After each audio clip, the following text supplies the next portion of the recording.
नमस्कार, मैं भाव्य, आप देख रहे हैं N4 न्यूज भारत।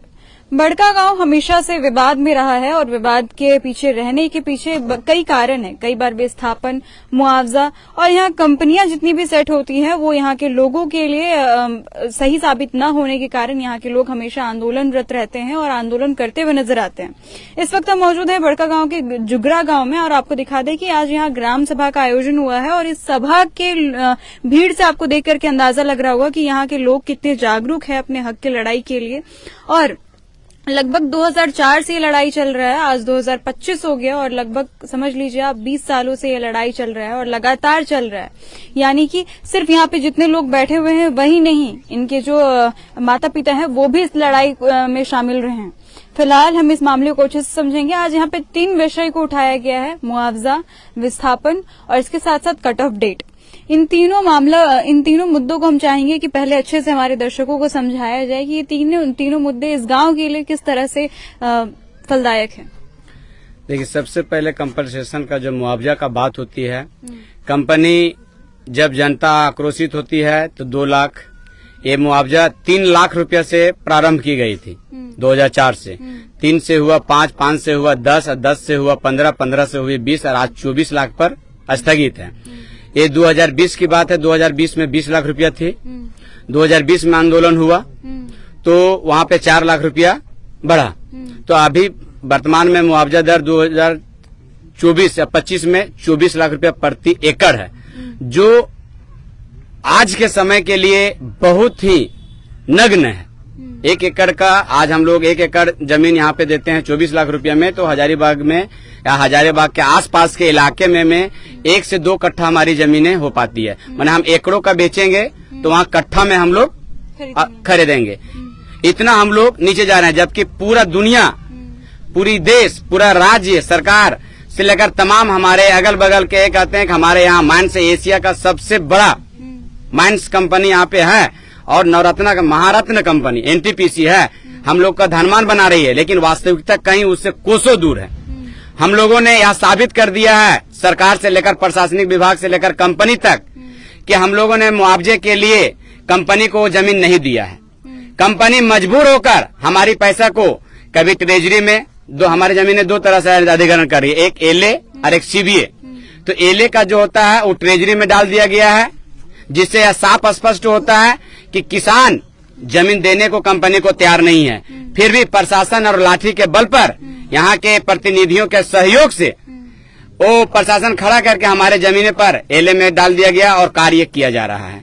हम लोगों ने 2004 से आज तक संघर्षरत हैं और कभी भी अपना जमीन देना नहीं चाहते हैं, और देना चाहते हैं तो एक सम्मानजनक मुआवजे कंपनसेशन। हमारे 1 एकड़ जमीन में अरबों रुपया का संपत्ति है, तो कम से कम आप तो हमको करोड़ों रुपये का मालिक बना दीजिए। खाकपति अरबों नहीं बना सकते, तो खाकपति बनाने का अधिकार आपने कंपनी को किसने दिया? ये मेरा सवाल है। CBA में जो मेरा जमीन जा रहा है वो भी ट्रिब्यूनल कोर्ट में जमा कर दिया है। उससे भी ये साबित होता है कि किसान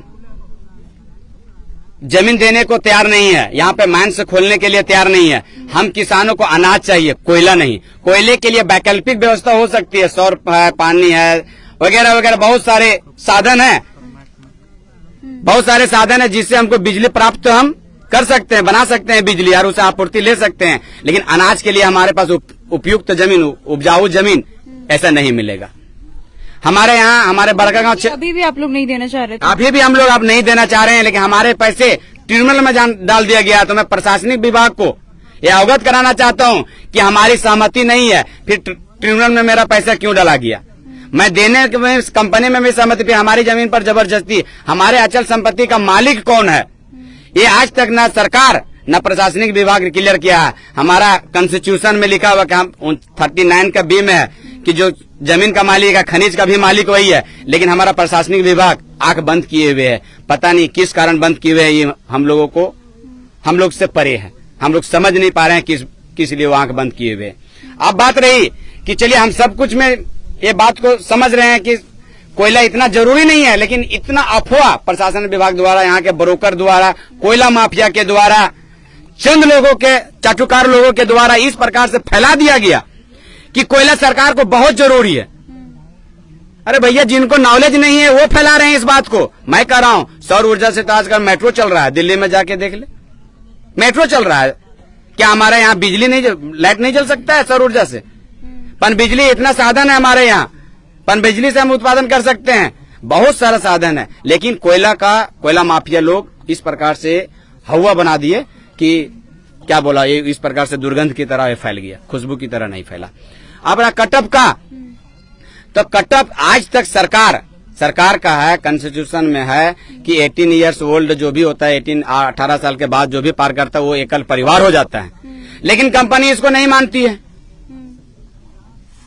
कैसे नहीं मानती? ये बोलता है कि नहीं, हम 2004 से कंपनी है, 2000 पहले 8 का मानता था कि कटअप रखा है कटअप कि 2008 में जिसका 18 साल हुआ होगा हम विस्थापन उसी को देंगे, चाहे वो आज के डेट में 25 साल क्यों नहीं हो गया, उसको हम नहीं देंगे। तो ये गलत है। लोगों ने संघर्ष किया, तो इसमें फर्स्ट माइंड स्टार्ट हुआ 2016 में चिरुडी में। तो वहां पर ये समझौता हुआ, त्रिपक्षीय वार्ता हुई ग्राम सभा के साथ। तो वहां पे कंपनी माना कि नहीं, आज हम माइंड स्टार्ट कर रहे हैं, तो 2016 का कटअप उन्होंने मान लिया। तो वहां के लोगों को तो फर्स्ट फेज में वहां स्टार्ट, वहां के लोगों को तो विस्थापन किया, तो 2016 दिया, चलिए वो मानिए। लेकिन आज हमारे जुगरा में, चेप्पा में, यारा में, या तमाम इस चिरुडी के बाद जो भी बस्ती बसे हुए आज 2024 में है, और वो 2016 का ही मान रहा है। और मेरे यहाँ तीसरा फेज स्टार्ट हुआ है माइनिंग।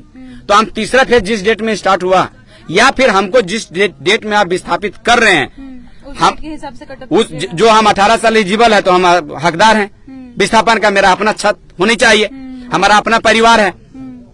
लेकिन ये कंपनी इसको नहीं माने। हम लोग काफी संग्रहित, हम लोग डीसी को भी आवेदन दिए हैं, हम लोग मुख्यमंत्री तक, हम लोग चीफ सेक्रेटरी तक सबको आवेदन दिए हैं। लेकिन उस पर चुनाव आ गया, तो फिर उस पर थोड़ा सा स्थिर हो गया। मैं पुनः संगठित होकर फिर हम लोग इसको आगे बढ़ाएंगे।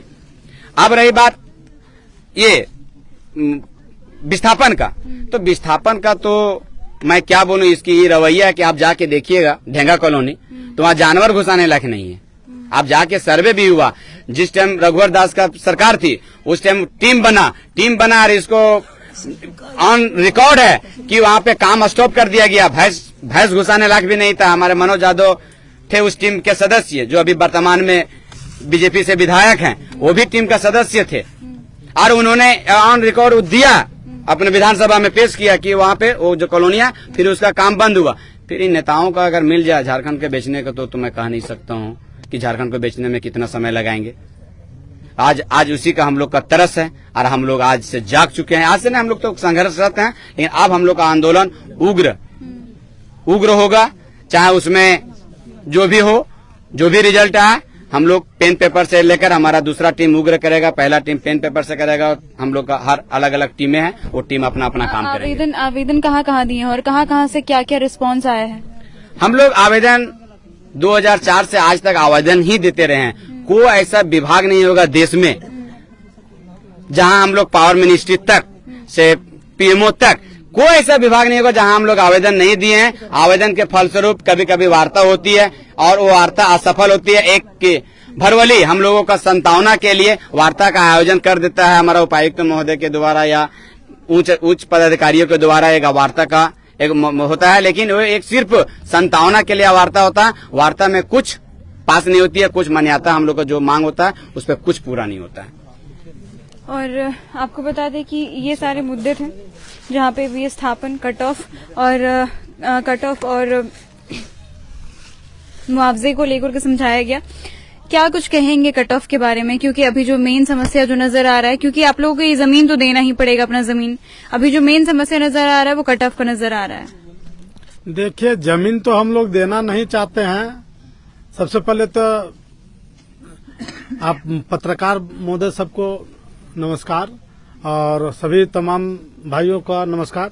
हम लोग जमीन देने के पक्ष में नहीं है, लेकिन यहाँ प्रशासन और इस हजारीबाग क्षेत्र के जितने भी अधिकारीगण हैं जो बड़का प्रखंड से बिलोंग करते हैं, वो सभी का इसमें कंपनी के द्वारा मिलीभगत के जरिए हम लोग को शोषण किया जा रहा है, और बहुत सारा केस में डाल दिया जाता है बेदोट, जो कि हम लोग रहते भी नहीं है उस जगह पे, और डाल दिया जाता है और शोषण करके हम लोग को परेशान किया जा रहा है, ताकि कंपनी के विरोधी लोग नहीं जाएगा।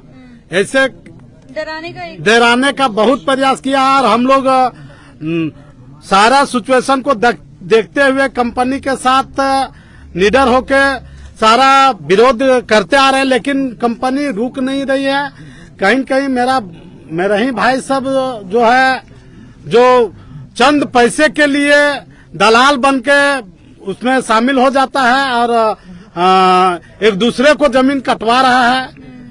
और क्या बोले, हम लोग तो बहुत एकदम सोचिस में अभी जी रहे हैं, प्रदूषण से पूरा एकदम घिरे हुए हम लोग हैं। 2012 में हम लोग फॉर्म भी अप्लाई किए थे वन पट्टा के लेके, उसमें भी साला के सरकारी अधिकारी सब हम लोग को बनने नहीं दिया।